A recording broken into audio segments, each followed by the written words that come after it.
गुरुदेव के चरणों में कोटि कोटि नमन। श्री योग वशिष्ठ की स्थिति प्रकरण में हमारा चल रहा है कि वशिष्ठ जी कह रही हैं राम जी को कि ये जगत एक दीर्घ स्वप्न होने के कारण और ज्ञान का अभाव होने के कारण हमें ये सच लग रहा है।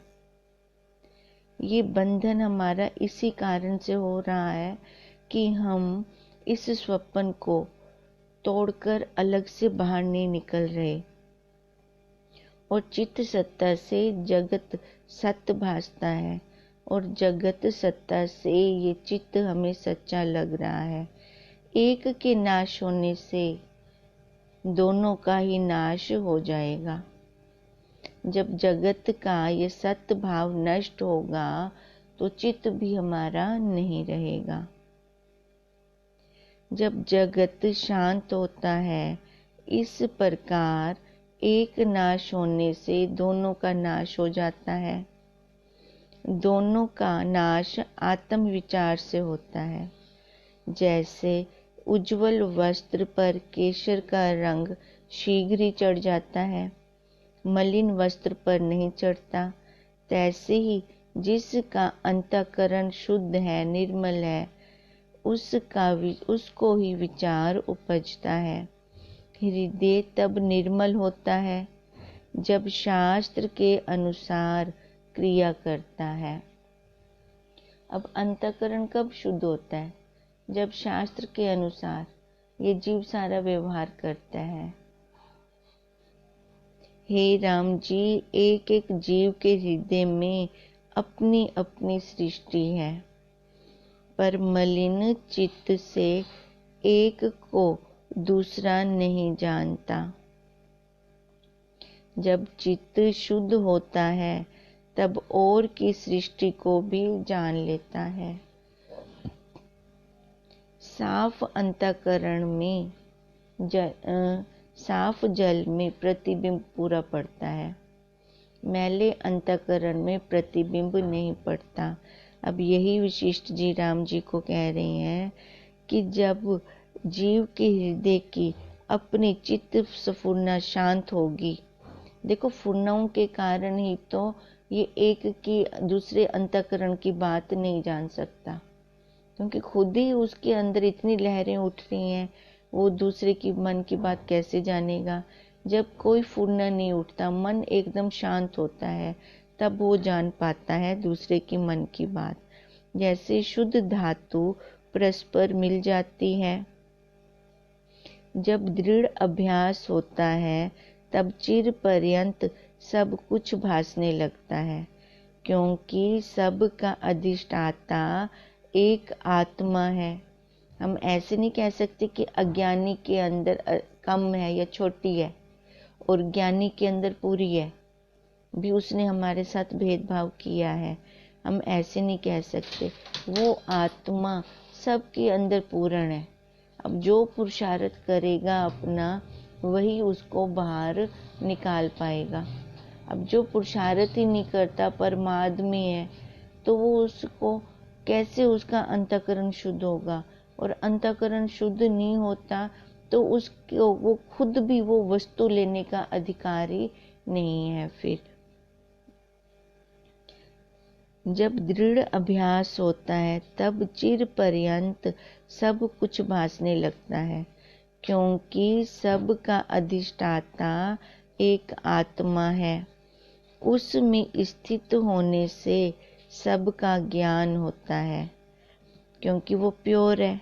अब प्योर में स्थित होंगे, हमारी अभ्यास होगा, पुरुषार्थ होगा, तो हम एक मन की बात भी जान सकते हैं।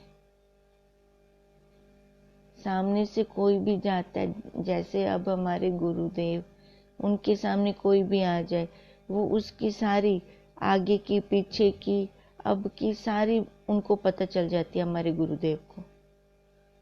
तो ये पुरुषार्थ का फल है, उन्होंने जो तप किया उसका फल है। तो ये हम भी कर सकते हैं। पुरुषार्थ निकालें हम अपना, खजाना तो सबके अंदर है। हम ऐसे नहीं कह सकते कि उस परमात्मा ने हमारे साथ भेदभाव किया है। चिर पर्यंत सब कुछ फिर भासने लगता है जब दृढ़ अभ्यास होता है, क्योंकि सब का अधिष्ठाता एक आत्मा है। उसमें स्थित होने से सबका ज्ञान होता है। राम जी ने पूछा, हे भगवान, शुक्र को प्रतिभा मात्र आभास हुआ था, उससे देश काल क्रिया द्रव्य उसको दृढ़ होकर कैसे भासे। अब राम जी क्या पूछ रहे हैं कि उसको तो प्रतिभा मात्र आभास हुआ, क्योंकि वो ध्यान में बैठा था, ध्यान में बैठे हुए उसने देखा। वो तो सब भ्रांति है, जैसे आप कहते हो स्वप्न मिथ्या है, भी ऐसे ही उसको भी तो ये प्रतिभाभास हुआ था। तो उसमें उसने ये देश काल क्रिया जो उसने इतने जन्म लिए, अब कितने जन्मों के बाद फिर उसने ये तप किया, फिर उसको सता तप के शरीर में आकर उसने तप करने के बाद फिर से उसने वो पुराना शरीर लिया। तो राम जी कहते जब ये सारा प्रतिभाभास है, आभास है, तो उसको देश काल क्रिया द्रव्य ये कैसे सच्चे भासे। वशिष्ठ जी बोले, हे राम जी, शुक्र ने अपने अनुभव रूपी भंडार में मन से जगत देखा। अब ये सारी चित्तपूर्णा कहाँ थी?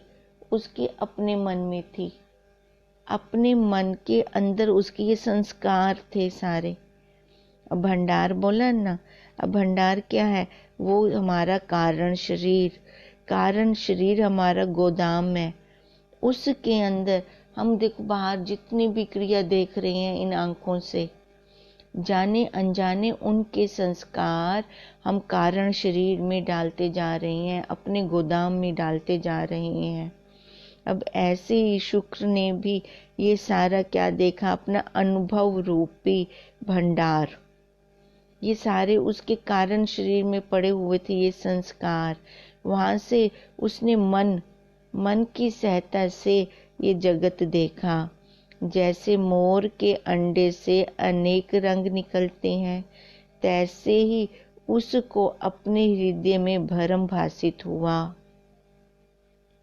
अब जैसे हम स्वप्न देखते हैं, अब स्वप्न में हम कहीं कुछ बाहर से लाए नहीं, वो सारे संस्कार जागृत से डाले हुए थे, वही निकलकर स्वप्न में हमने पूरे किए, या जो हमने वहां देखा वो कभी न कभी इस जागृत अंतःकरण ने लिया था। अब कहते हैं जैसे बीज में पत्र, टास, फूल, फल निकलते हैं, तैसे ही जीव को अपने अपने अनुभव में संसार खंड फुरते हैं। यहाँ स्वप्न दृष्टांत प्रत्यक्ष है। बीज के अंदर सारा कुछ अव्यक्त रूप से है तो पड़ा। अब कहते हैं यही सारा उस जीव के अंदर है, अव्यक्त रूप से वो संस्कार उसके दबे पड़े हैं अंदर। जब उनको थोड़ी सी हवा मिलती है तो वो उठ खड़ते हैं, वो सारे के सारे संस्कार। अब कहते हैं इसके लिए स्वप्न का दृष्टांत हम सब के सामने प्रत्यक्ष है, क्योंकि हम सब ने स्वप्न देखा है और उसका सबको अनुभव है। जैसे एक एक के स्वप्न में जगत होता है, तैसे ही यह जगत है। ये दीर्घ स्वप्न जागृत होकर भासता है और ऐसे दृढ़ होता है, तैसे ही भासने लगता है। वो छोटा स्वप्न था तो जल्दी हमने उसको मिथ्या बोल दिया।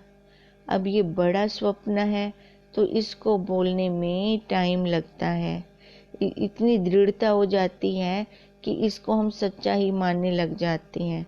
फिर राम जी ने पूछा, हे भगवान, सृष्टि के समूह परस्पर मिलते कैसे हैं और नहीं कैसे मिलते? वशिष्ठ जी बोले, हे राम जी, मलिन चित्त परस्पर नहीं मिलता, शुद्ध मिलता है।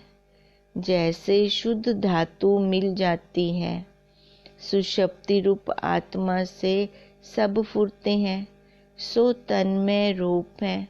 जिसको उसमें विश्राम होता है सो ज्ञान दृष्टि से सबसे मिल जाता है। अब राम जी कह रहे हैं कि हे भगवान, सृष्टि के समूह परस्पर मिलते कैसे हैं और कैसे नहीं मिलते। देखो, जिसका अंतःकरण शुद्ध है वो सब कुछ जान लेता है, क्योंकि वो साक्षी, वो परमात्मा, वो आत्मा, बाहर ब्रह्मांड में परमात्मा, इस पिंड में आत्मा, वो प्योर है। प्योर सबकी शक्ल हमें दिखा देती है, तो वही एक दूसरे की बात को, प्योर आत्मा, प्योर अंतःकरण एक दूसरे की दिल की बात जान लेता है, तो वो मिल जाता है। और अशुद्ध अंतःकरण, मलिन अंतःकरण ये सब नहीं जान सकता, क्योंकि उसके अंदर लहरें ही इतनी है, ट्रैफिक ही इतना है उसके अंदर, और वो ट्रैफिक रुका पड़ा है। कभी थोड़ी सा चलता है, एक उपाधि से चलता है तो दूसरी उपाधि में आके रुक जाता है।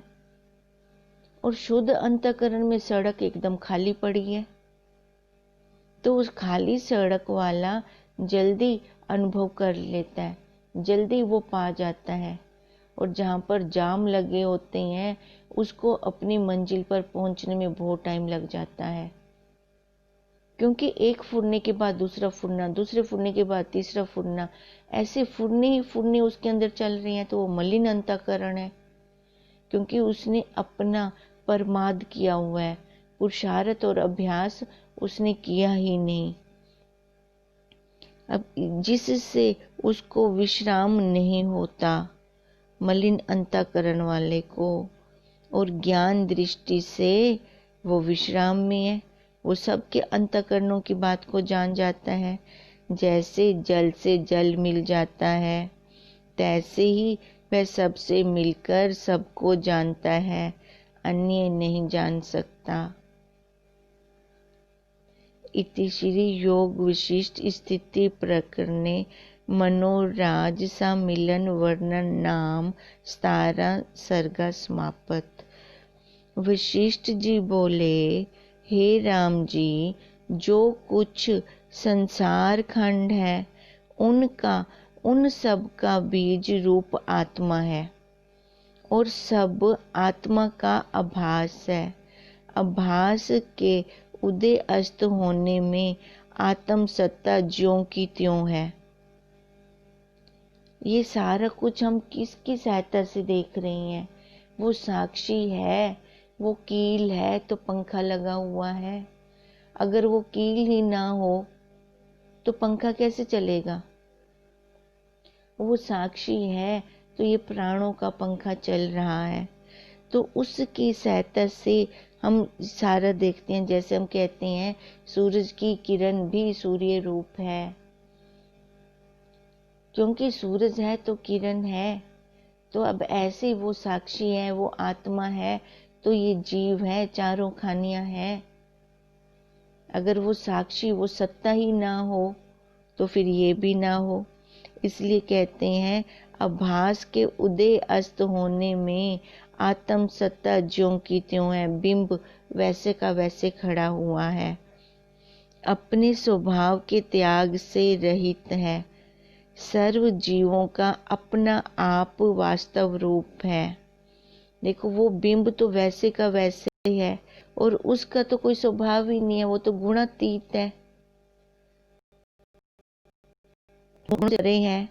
अब कहते हैं सर्व जीवों का अपना आप वो वास्तव रूप है, सबका अधिष्ठान वही है, सब जीवों का अधिष्ठान वही है, और सृष्टि की न्यायी आफुर है। उसी सत्ता में जीव फुरते हैं, उसमें कोई भी फुरना नहीं है। अब इसलिए गुरुदेव हमें बार बार कहते हैं कि जागृत में सुषुप्ति अवस्था आए, जागृत में सुषुप्ति अवस्था आए। अब जैसे सुषुप्ति अवस्था में कोई फुरना नहीं होता, कुछ भी आभास नहीं हो रहा होता हमें। अब ऐसी जागृत में ये मन के द्वारा हम क्यों लेते हैं, एक एक की बात को क्यों लेते हैं, छोड़ते क्यों नहीं है? अगर पकड़ते जा रहे हैं तो अपने जीव भावों को हम दृढ़ कर रहे हैं। सर्व जीवों का अपना आप वास्तव रूप है और सुषुप्ति की न्यायी आफुर है। उसी सत्ता में जीव फुरते हैं, तब स्वप्नवत जगत भरम देखते हैं। जीव प्रति अपनी अपनी सृष्टि स्थित है। देखो, हर एक का संसार, हर जीव का संसार अपना अपना है और उनको अपने अपने संसार ही दुखी कर रही हैं। एक जीव का संसार दूसरे जीव को दुखी नहीं कर रहा, क्योंकि सभी अपने भावों के अनुसार अपना संसार बनाई बैठे हैं। जो पुरुष उल्ट के आत्म परायण होता है वह आत्म पद में प्राप्त होता है। देखो, उसका बनाया जगत, जीवों का बनाया संसार। अब ऐसा तो नहीं है कि उसके बनाए जगत में सारे ही दुखी हैं, निकल भी गए हैं बहुत। जो प्रमाद नहीं करते, अपने आत्म स्वरूप में का प्रत्यक्ष अनुभव करते हैं, मैं मेरे को अपने से अलग देखते हैं, तो वो बाहर निकले हुए हैं। उनको दुख वाली वृत्ति भी नहीं उठती, सुख वाली वृत्ति भी नहीं उठती। वो दोनों को देखने वाले बन जाते हैं, तो वो फिर आत्म परायण होते हैं और आत्म पद में प्राप्त होते हैं। वो जिस पुरुष को आत्म ब्रह्म से एकता हुई है, उसको परस्पर और की सृष्टि भासती है। अब ऐसा भी नहीं है कि पुरुष को ज्ञान हो गया तो उसकी देह का नाश हो जाएगा। अब देह का प्रारब्ध जब तक है वो रहेगा, पर कैसे रहेगा? जीवन मुक्त होकर रहेगा। अब जीवन मुक्त पुरुष सबके मन की बात को जान लेते हैं, क्योंकि इस पिंड के अंदर आत्मा और ब्रह्मांड में वो परमात्मा जब एक हो जाती है, छोटी लाइन बड़ी लाइन से जब मिल जाती है, तो वो देखो, वो फिर वही परमात्मा रूप होते हैं। वो चलते फिरते भगवान होते हैं, ईश्वर होते हैं। वो तो फिर अपनी देह की प्रारब्ध बस खत्म होने की इंतजार कर रहे होते हैं। ऐसे सद्पुरुषों को कोटि कोटि नमन है। तभी हम अपने गुरुदेव को नमन करते हैं कि वो साक्षात नारायण है, नर के रूप में नारायण है। अब जैसे कृष्ण जी ने कहा, मैं तो इनको छुड़ाने के लिए आकार लेकर आया था, पर इन मनुष्यों ने तो मेरे को ही वही मनुष्य ही बना डाला। हम ऐसी गलती ना करें। हमारे शास्त्र हमारे लिए आईना है, हमें वो सचेत करते हैं बार बार। समझदार तो वही है ना कि जिसने अपने बड़ों की गलती को देखकर खुद समझ जाए, खुद अलर्ट हो जाए। अब इसलिए कहते हैं कि वो जिनकी एकता उस भ्रम से हुई, उनको परस्पर और की सृष्टि भासती है। अंतःकरण में सृष्टि होती है तो अंतःकरण मिलता है, और उस अंतःकरण जीव कला के मिलने से परस्पर सृष्टि भास आती है। अब उस शुद्ध अंतःकरण, वो परमात्मा का अंतःकरण सबके अंतःकरणों को मिलाकर बना, वही एक बना। अब उसको तो फिर सबकी सृष्टि मालूम होगी, क्योंकि वो सारे अंतःकरण ही उसी के हैं, तो वो सबके मन के भाव को जान जाता है। सबका अपना अपना सन्मात्र सत्ता है, उसमें सब सृष्टि स्थित होती है। जैसे कपूर का पर्वत हो तो उसके अणु अणु में सुगंध होती है, और सर्व अणु सुगंध पर्वत में एकता होती है। तैसे ही सब जीवों का अधिष्ठान आत्म सत्ता है, वही एक की सत्ता देखो, उसके अनुसार चंदन के वृक्ष के पास जाएं तो खुशबू पहले से ही आनी शुरू हो जाती है। और वो चंदन की वो लकड़ी जिसके साथ रहती है, जिस वस्तु के साथ उसको रख दें, वो भी वस्तु भी सुगंधित हो जाती है। अब ऐसे ही वो निर्लेप आत्मा सबको जान लेता है। अब चंदन के वृक्ष पर सांप भी सबसे ज्यादा अधिक होते हैं, पर उस वृक्ष को नहीं है, उसने वही खुशबू देनी ही देनी है। अब हम अपने गुरुदेव को देखें कहाँ रह रहे हैं। वो चंदन के वृक्ष सांपों के बीच में रह रहे हैं, फिर भी वो अपनी खुशबू उनको दे रहे हैं। 1500 का प्रभाव हमारे गुरुदेव पे नहीं पड़ रहा। हमारे गुरुदेव का सानिध्य से उनके गुणों में परिवर्तन हो रहा है, उन कैदियों के गुणों में परिवर्तन हो रहा है। तो ये कौन कर सकते हैं? जो तत्वनिष्ठ महापुरुष होते हैं, जो उस ब्रह्म सत्ता में एकमेक होते हैं। सब जीवों का अधिष्ठान वही आत्म सत्ता है और उसी आत्म सत्ता के साथ उन्होंने एकता कर ली। अब जिसका संग करेंगे उसका रंग भी तो आएगा। जैसे सब नदियों के जल का